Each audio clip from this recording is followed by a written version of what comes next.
Buntag sa ABS-CBN News. Gila sa Department of Health ang dugang Nationwide na kabarangay sa Central Visayas na dengue hotspot. Nakapusilog sibilyan ang pulis na mikukup sa mga debisan. Sikon sa kapulisan, sunod ang sumbong ang posibleng target sa robbery ikan sa Uzami. Ang presador niya sa turismo ang muntian na Pilipinas, second runner-up Sharon Grace Angel sa Takbayan sa Lapu-Lapu. Mila ang Department of Health sa dugang 19 ka barangay sa Central Visayas na hotspot sa dengue. Miingon si Regional Director Susana Madarieta alang isubyot ang misting sa maong mga lugar. Nalakip sa dengue hotspots ang Apas, Banawa, Lahog, Mabolo, Mambaling, Punta Princesa, Talamban, Tisa sa Cebu City, Bohol, Dampas, Banga, Ulbuhad sa Tagbilaran City, Mactan sa Lapu-Lapu City, Bato ug sa Toledo City, Bantayan, Luok ug Piapes, Dumaguete City, Tinaan sa lungsod sa Naga. Kitataw hinuon ni Madarieta nga wala pa dengue outbreak dito sa rehiyon. Nilunsad gahapon ang Cebu City Police Office sa ilang anti-dengue campaign sa Barangay Kamputaw, Dakbayan sa Cebu. Si Christine Anong sa report. Unang gilimpyuhan kagahapon ang Barangay Kamputaw sa kapin usa ka gatos ka mga pulis. Gipanguluhan ang mga pagpanglimpyo ni CCPO Director Senior Superintendent Melvin Ramon Buenafe. Kauban usab sa pagpanglimpyo ang mga tinunan sa Kaputaw Elementary School ug uban nga civilian volunteers. Gimo nila ang pagpangita ug pagguba sa mga puyanan sa lamok nga magdadenge. We would like to be their partners on this. Kasi ang among kapulisan usapod sa usually tinatap para mag-donate ng dugo katong mga nabiktima ng dengue. So with this, siguro we can do more on prevention. So tabang gyapon mi. It teach also the children how to clean even dili sa ilang surroundings. Basta para sa tanan, at least nagtudlo sa ilaha ba. Mingon si Kapitan Lorenzo Basamot nga mag-unang Barangay Kaputaw nga dunay daghang kaso sa dengue sa miaging tuig. Matod ni Basamot, dunay na siyam ka kaso sa ilang dapit gikan Enero hangtod Agosto ning tuiga. Mingon si Chief Inspector Arnel Banzon nga isunod nila ang Barangay Luz sa panglimpyo. Salamat sa ko sa Cebu City Police Station kay bisa ang atong kapulisan nagpakaban na agad sa atong anti-dengue drive. Tabang po sila sa paglimpyo sa atong mga lugar. Gisakay ang kalihukan sa katapusang adlaw sa kasaulugan sa Crime Prevention Week. Christine Anong, ABS-CBN News. Patoy kauban ang pangu sa Regional Dengue Program sa Department of Health, Doc Mitch Abiliana. Doc, may buntag. Maayong buntag. Doc, what does it mean kung moingon ka nga 19 na kalugar sa Central Visayas ang gideclare nga dengue hotspots? Unsay pasabot ana? Okay, kaning hotspot nga inyong gi-feature mo niya among gibantayan. Amo ni siyang gi-monitor. Ang gi-declare na mong epidemic, awa may mo-declare ha, correction. Ang amo lang gi-cite nga natay hotspot plus epidemic. Gibutang na mo epidemic proportion man ang Labangon o Guadalupe.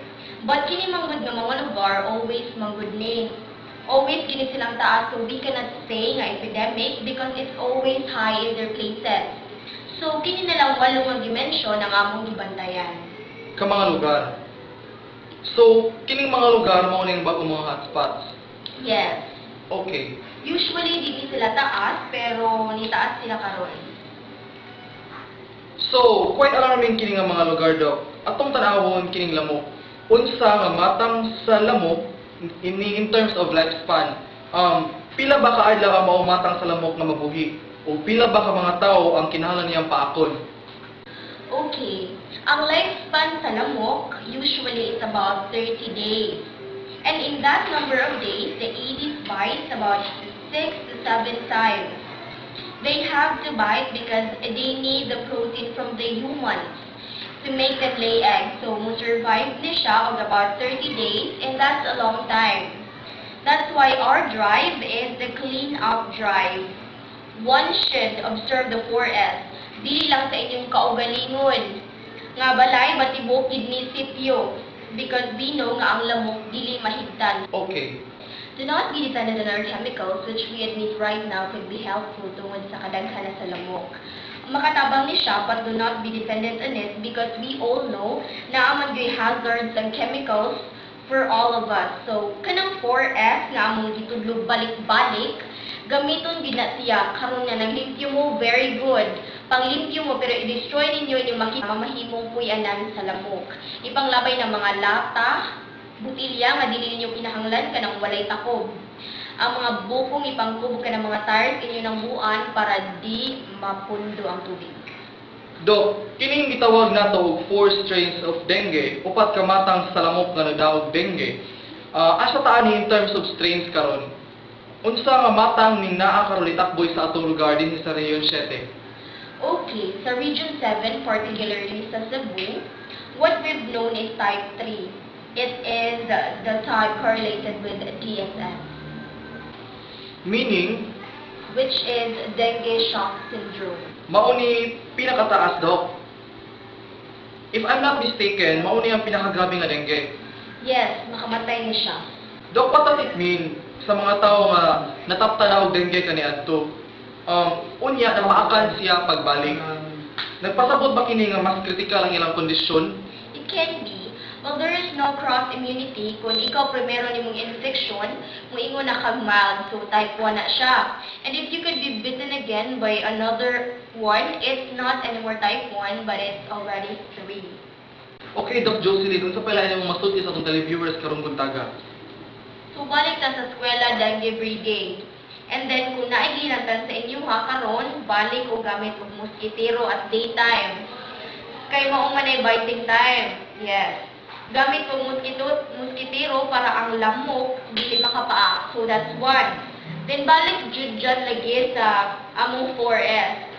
Gihangyo nga manglimpyo, dili lang sa kaugalingong balay, kundi apil ang tibuok sitio. Dili lang usab sa gawas ang limpyuhan, di apil lang sa bangsod kay ang among data karon indoors. Indoors. Okay. Indoors, nasa inyong sud, so tangtanga inyong bulingon nga gipambitay. Kanang dark clothes, ablihi ang bintana, gusto kayo sa lamok kanang lugar nga ngit-ngit. Kinisang kanang eskwelahan usab, yes. Sa public schools, ang ilang lingkuranan, di ba, desk type. Kanang mga bata kasagaran mapahitan sa tiil tungod ang ilang tiil ana aman ilawom sa desk, which is ngit-ngit. Well, Doc, daghang salamat sa imuhang punto kabahin sa dengue nga angay pang makatunan sa publiko. And of course, abli ang mga barangay health centers alang sa mga mulupyo nga dili pangutana kabahin sa mga makamatay nga sakit. Daghang salamat, Doc Jocelyn Abeliana. Pwede mo greetings, John? Kaya lang. Greetings to our guests, nga mga participants sa National Consultative Workshop, and Sistos Miases. He is now at Mactan Crown Regency. So to our Ruth Martinez, our National Manager, my roommates, Jinky, Christine, and Maan, and Dr. Alan Yacunas. Nap Arevalo, hi! Okay, daghang salamat, Doc Jocelyn.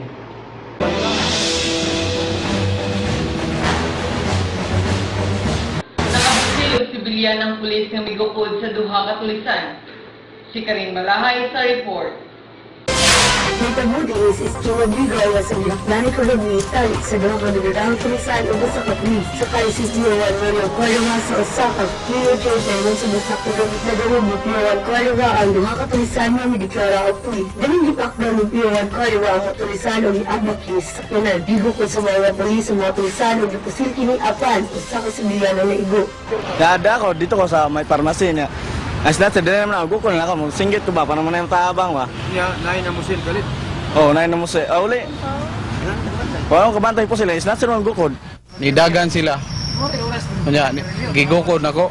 Ni action magana ang usan ako. Mautong ni pusil ko. Okay. So, motong na napagan.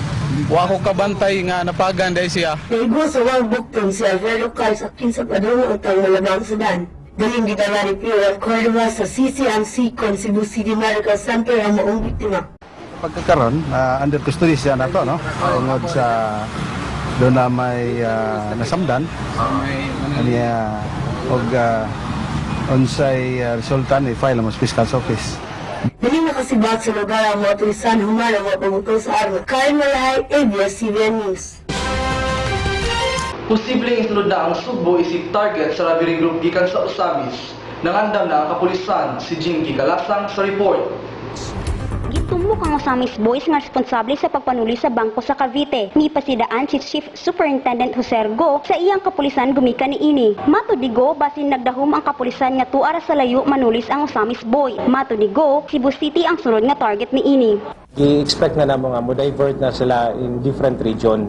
This is very crucial on this stage gud nga Burman, as what I've said, na fast approaching in December. Aduna na monitor ang grupo sa PRO7 apan nagdumili si Santander pagtugan pila na kabuok ang niya sa Subo. Nitugan si CCPO Director Erson Digal nga posibleng duna na nag-una nga spotter kung tiglista unsa ug asa ang posibleng target. Miingon si Digal nga wa siya magkuwang pagpasidaan ilabi na niadtong mga rural bank nga hangtod karon wa pamuhire og security guard. Dili sila magsalig sa pulis nga naay pulis atbang sa ilang bangko or silingan nila nga mag-agad na sila sa pulis ng kwan. So, mato akong encourage tong presidente sa kwan, sa representative sa Rural Bank na butangan yung kwan siya. Mitambag ang kapulisan nga binlan og tao ang mabalay kung gusto mo bakasyon, labot sa taas nga holiday nga magsugod karong Huwebes. Ipasalig hinuon nga di mag-holiday ang mga pulis o padayon ng ilang pagbantay. Singki Kalasan, ABS-CBN News. Miangyo sa korte ang credit officer sa Cebu City Medical Center nga si Lourdes Archua nga imbestigahon ang kawani sa Treasurer's Office nga si Mary Grace Lopez nunod sa paghahanap sa 28 ka cheque sa PhilHealth. Si Curly Navarro sa report. Ipadayag ni Maria Lourdes Archua sa giduso nga petisyon for preliminary injunction ang iyang pagsupak sa closed-door administrative hearing nga gipanguluhan ni Mayor Mike Rama. Then even our motions were denied. We did not specifically say open to the media. We said open and public hearing so that it would be transparent. It depends on the Special Administrative Investigation Committee. However, there is no law which requires administrative proceedings to be open to the public. Mihangyo sa Archua ang imbestigahon sab ang kawani sa City Treasurer's Office Mary Grace Lopez kinsa na destino sa billing section sa CCMC. Matod ni Archua, human mipakita og authorization letter kaniya ang nagpailang Concha Ruth Adlawan kinsa mokolekta sa cheque sa PhilHealth ni adtong Mayo 4, iyan ning gitunol ngadto kang Lopez ang pag-asikaso kang Adlawan. Mary Grace Lopez signs as receipt from the administrative office. Matod usab ni Archua, wa na sila koordinasyon ni Lopez ni atong higayuna. Gikatakda ang cross-examination karong Setyembre 15. Kini si Curly Navarro, ABS-CBN News. Entertainment news ta kauban si Nadine Alontaga. Kini Pilipinas second runner-up, Rewitten Maury daw sa kampanya sa turismo sa Dakbayan sa Lapu-Lapu. Hikuha dayon isip ambassador sa Lapu-Lapu City si Sharon Grace Angel, human mapili nga second runner-up, Miss Photogenic ug top model of the world sa Mutya ng Pilipinas 2010. Adunay dugong Irish ug Spanish si Sharon. I will compete and represent Philippines next year in Europe. I think it's in Greece or in Germany. There's no specific place yet.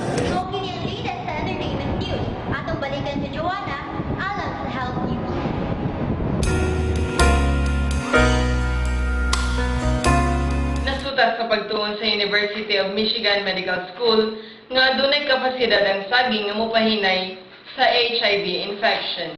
Makapahulong ang kimikal nga lectin sa sunod-sunod nga reaksyon sa nagkadaiyang impeksyon sa lawas. Nakita sa laboratory test nga ang lectins nga makita sa saging epektibo isip anti-HIV. Matudlog makontrahan sa mga lectins sa mga impeksyon nga moatake sa lawas. Mupilit ang lectin sa mga lugar diin maapektuhan sa HIV ug mapahulong niini ang dictate ug ang pagdagan sa virus sulod sa lawas. Nagpadayon pa ang pagtuon sa mga eksperto labot niini.